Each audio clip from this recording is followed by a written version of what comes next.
crypto warriors, changing our world day by day.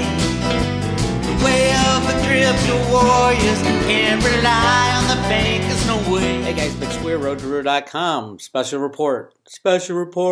I'm doing this for everybody. It's not a private road thing, although you can find a lot on the private road right now. But let's talk about the collapse of the global financial system that is occurring, and we've seen another spark just today. Remember, in the United States, today's Labor Day, September 6th, and nothing's open financially, but they are around the world. It's just a U.S. holiday. China has gone down a path that we've seen before in 2008, in September of 2008. I've been screaming about September. Why September? It goes back to the original Road to Roota documents. This is the original Road to Roota comic book from 1981. There's Roota writing in the sand a financial formula called On the Road to the Golden Age. And it talks about how to get back to a gold standard. Remember, this comes from the Fed. How to get back to a gold standard when you're on a non-gold standard, which we were in the 1960s. It was a pseudo-gold standard. But the ultimate conclusion of on the road to the golden age was print money to infinity, soaking up all the benefits of unbacked fiat money. Build your military, build your roads, your bridges, spend money till it's going out of style, and then collapse the system. That was the conclusion of that economic formula. It's very, it's interesting because it didn't win a Nobel Prize, but the guy who invented the formula is on the board to decide who's going to win the Nobel Prizes back then in the 1960s. And yeah, the ultimate conclusion was let's print money to infinity, not tell anybody behind the scenes, and then crash the system at some point. That's where we're going.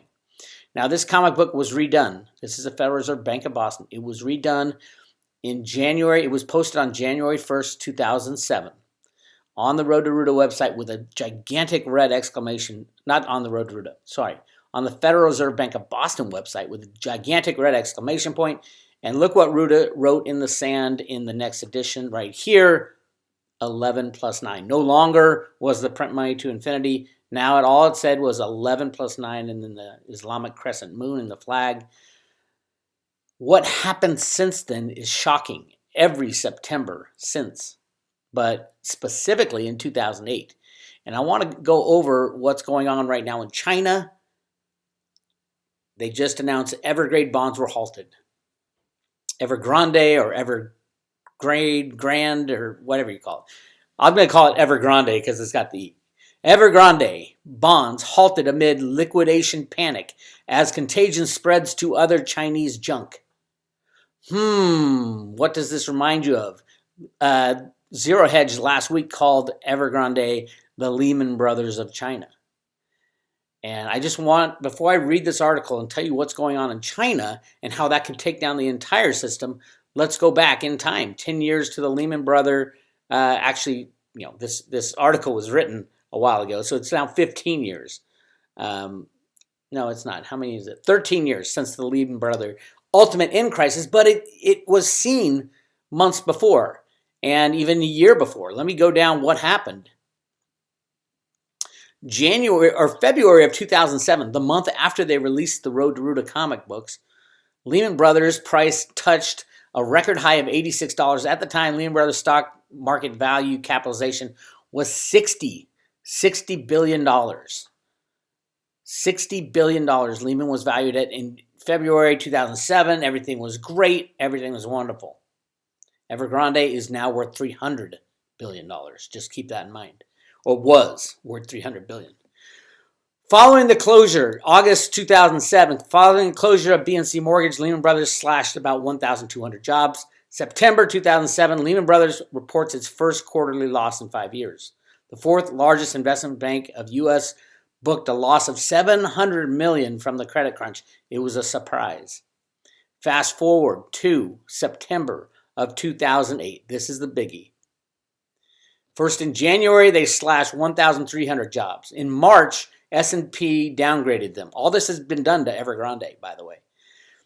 In April 2008, Lehman Brothers took about $1.8 billion in assets onto its books after bailing out 5 short-term debt funds. Remember, they're playing in this short-term debt, just like the reverse repo market, which is the shortest term debt. June 2008, following the demise of Bear Stearns, Lehman Brothers starts looking for someone to buy it. In the same month, Lehman Brothers went on to raise $6 billion. Here we go, July 2008, Richard Fuld was reported to be considering turning the bank private. August 2008. Think of it as we just passed August of 2021. Evergrande, that would be 5 times as big and probably 10 times as leveraged. But we don't know that from what goes on in China. Lehman Brothers actively looking for a buyer, looking to offload $30 billion in severely illiquid assets. Remember, it was September of 2008 that the entire financial system almost froze. Senator Ken Jaworski came on 2 weeks later to tell us that. They were looking at a run on the banks. That's exactly what's happening to Evergrande right now. The hedge funds are in trouble. This is almost identical, except it's taking place in China, where there's less control, massive leverage. It completely has the ability to destroy everything, even more than what happened with Lehman Brothers. Fuld started negotiating to offload $30 billion in several illiquid assets and commercial mortgage securities. Reportedly, TAMAS, HSBC, Korean Development Bank, and other Chinese banks looked upon the prospective deal, but all the discussions failed, which led to the sentiment turning catastrophic over Lehman Brothers' going concern status. Following the downturn, Lehman Brothers shares crashed 50% while debt escalated more than 60% due to one another of defaults on Lehman. So everybody starts to bail, and then it gets ugly. Early September 2008, after talks with Korean Development Bank failed, Lehman Brothers' share tumbled to as low as 30% of market capitalization was erased. Losses were mounting on Lehman Brothers. Over $5 billion was further written off. Lehman Brothers was left with its last $1 billion in cash reserves. Then U.S. Treasury Secretary and ex-Goldman Sachs CEO Henry Paulson, who we know of well, said that there would be no bailout for Lehman. Lehman Brothers also looked at avenues such as splitting itself into 2 separate companies. Here, watch the date. September 10th, 2008. Lehman Brothers reported a loss of $3.9 billion and said it may spin off up to $30 billion of physical assets into a separate public entity and sell off $4 billion of real estate to BlackRock. All those names ring a bell? Lehman Brothers share price nosedived to 52-week lows to $6.93, while market capitalization reduced to $5 billion. That was September 10th. This is the big day, September 11th. Lehman Brothers share price tanked 42% from where it was already highly suppressed. 42% on a remark by Moody's Investor Service. Moody's said it will slash Lehman Brothers' rating if the bank fails to arrange a strategic transaction with a strong financial partner. That's the day at 10 o'clock in the morning that $500 billion left the money market funds, supposedly the most stable of all investments for retirement people. Panic hits. September 13th, the U.S. federal officials called an emergency meeting on the weekend of the chiefs of Wall Street and Securities Exchange Commission to discuss any potential solution which can pull Lehman Brothers out of the crisis. Henry Paulson and Tim Geithner, president of the New York Federal Reserve, were hurling bankers to brokers for a last-minute deal. The CEOs of big investment banks such as Goldman Sachs, JP Morgan, Morgan Stanley, Citibank, Wells Fargo were struggling with their own complications. They refused to take a piece of Lehman Brothers on September 14th. A day before D-Day, Lehman Brothers Chairman Fuld was hoping for a revival, but the ongoing negotiations with Bank of America and Barclays went down after the Federal Reserve refused to guarantee certain liabilities of Lehman Brothers. Clearly, the Federal Reserve could have stopped this. They chose not to. September 15th, the 158-year-old Lehman Brothers filed for bankruptcy. That's how fast it ends. When people are dying, in the end, it's really fast. When banks are dying, in the end, it's really fast. That's where we are with Evergrande. Oh, I got to learn how to pronounce it. I have no idea. Because I just started looking at it a couple of weeks ago, but this has been going on for months.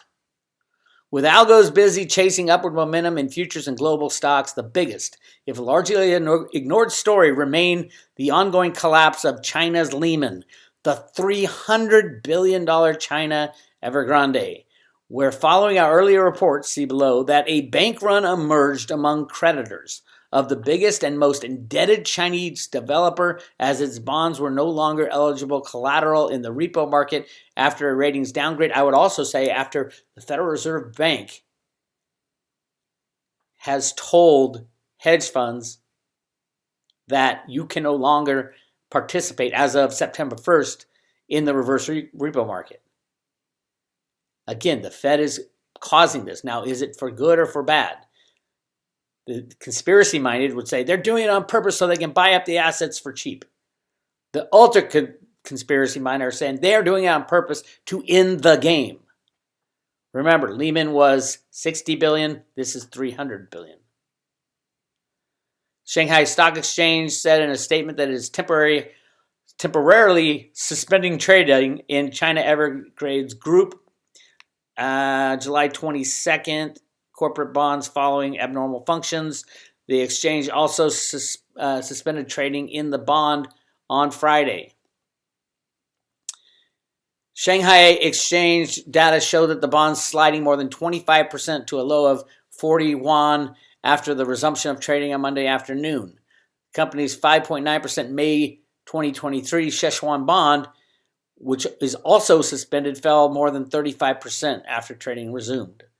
The in-game for Evergrande started on Friday when China Securities Depository and Clearing Corp reduced the conversion ratio of the July 2022 bond to 0, effective September 7th. Do you see how all this is happening right before the end of the end?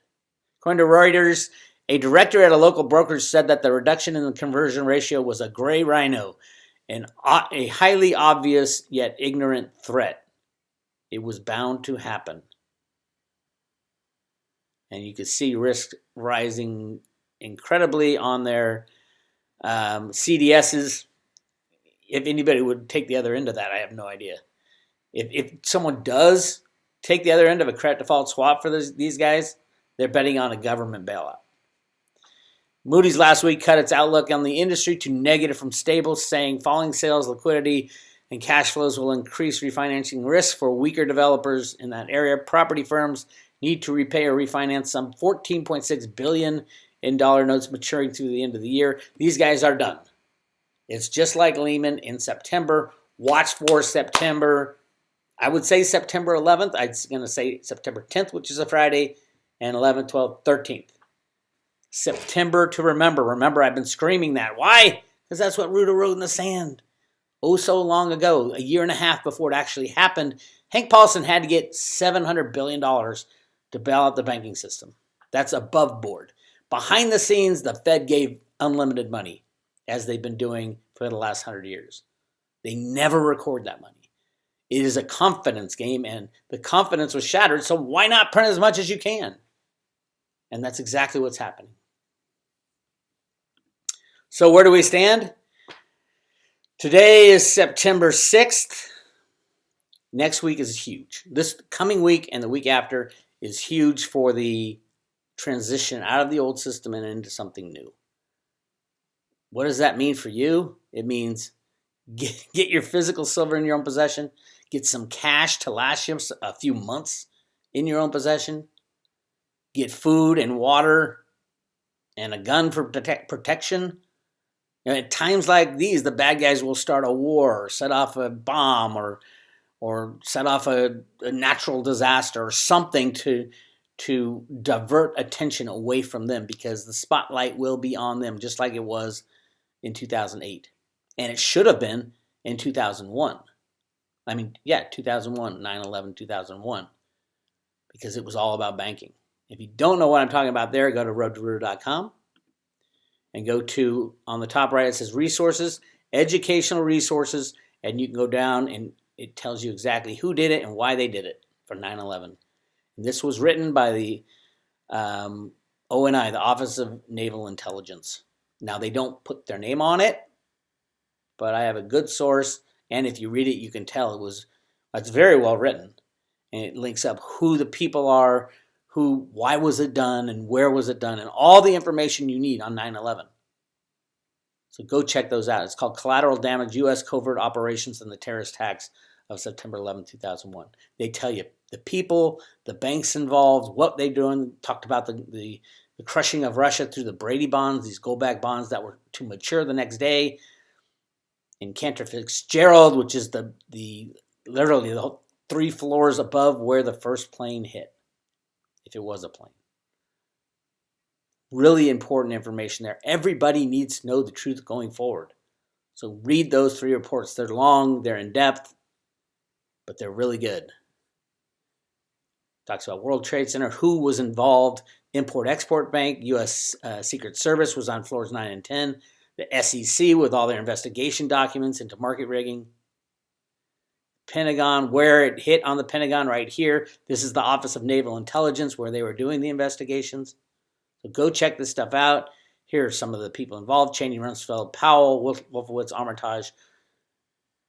But there's more. It gets into the U.S. intelligence agencies, the World War II, where these people came from, Bill Donovan, and all the people in the Black Eagle Trust. A lot of this gold came from Yamashita's gold in the Philippines to run these black ops. And it gets down to, BBI Bank, Castle Bank, Mercantile Bank, Nugent Hand Bank. These people would form the core of the OSS and work to create the Apparatus Balai. And virtually all of them who play a dominant role in the world's most important banks, the British Special Operations Executives. This gets down to who did it and why, the whole kit and caboodle. JP Morgan's involvement. A lot of you have heard of Adnan Khashoggi. He was involved. Bob Gates. I mean, you go down this and it's like, wow, this is so much bigger than the 19 hijackers. So much bigger. And how important is it? It's important enough the Federal Reserve Bank of Boston to write it in their goddamn comic book. So yes, I do think we're going to see some financial collapses in September. Keep an eye on 2 dates in September. One is the Friday and Saturday that straddles September 11th. And then number 2, the last day of September, which is the last day of the fiscal year of the United States of America. And then what will happen? Who the hell knows? But how many billions of dollars are banks like JP Morgan, Citibank going to lose in this Evergrande collapse? Because they're all in on it. Because this takes out the derivative market as well, which is a multi-quadrillion-dollar market. And we're going to get back to where we were in October of 2008, when Hank Paulson went to Congress and said, we need $700 billion. This time they're going to come and say, we need $20 trillion. And I don't think Congress is going to vote yes. I don't think Congress can agree on anything right now, but it is the perfect storm hitting at the perfect time to end the old system. And that's where we are on the road to Roota. You want to learn more? Go to roadtoruta.com. Sign up for the private road at Road to Roota, and you will get all kinds of great stuff. And definitely go to the resources section, educational resources. You'll learn that, hey, maybe there really was gold found in the Grand Canyon in 1912. Maybe this article on the front page of the New York Times, actually it was page 3 of the New York Times, tell of vast riches in the Grand Canyon. I've done all the research. These people are true. This actually did happen. Billions of ounces were found in the Grand Canyon at a time when there was only 120 million ounces used as money in the United States. It would have destroyed everything. And if you ever wondered why Woodrow Wilson, who hated banks, signed the Federal Reserve Act, it was this. It was all the gold they found in the Grand Canyon.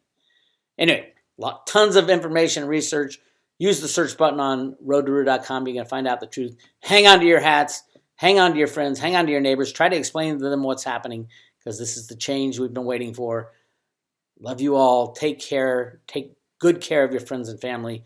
And hopefully on the other side of this will come out a much better country with a more sound foundation to work off financially, as far as education and government-wise, and a lot of people should and will go to jail, which is important.